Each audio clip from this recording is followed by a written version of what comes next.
Recently, a friend and colleague asked me what I thought of the hip bridge. You know, this exercise where you lay on your back with your knees bent and you lift your hips up and down. She wanted to know what I thought about that in regards to training the glutes, kind of waking up the sleepy glutes. And I gotta say, it's not my favorite or go-to move when it comes to waking up those muscles back there. In fact, it's one of my least favorite exercises overall. It doesn't mean that it's a bad exercise. It just means that the body has to be in the proper position to really get the outcome you're desiring. And for most people, that's not happening.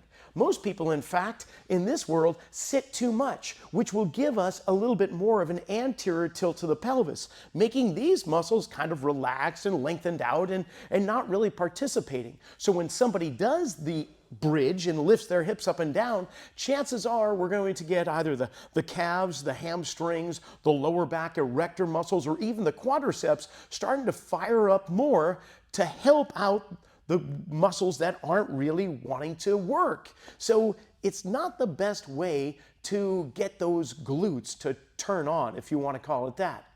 In fact, if you think about it, you don't really find yourself in that position all that often needing to do that movement. Put those thoughts aside. Let's think about another way of waking up those glutes. And let's do it in a standing position rather than lying down because, hey, we live on our feet. So wouldn't it be making sense if we tried to wake this muscle up? Simple enough. Maybe I take just my hand or maybe I load it with a dumbbell and I'm going to just take my hand and just scrape down the shin of the opposite leg and then stand on back up again. Well, son of a gun, we get a little bit of a tilt into the pelvis. We get that hip flexing. We get these muscles loaded like a rubber band about to fly through the air when you come up. So the hip bridge, yeah, there's a place and time for it, but not that frequent. The other one I just did, try that out and let me know how it feels.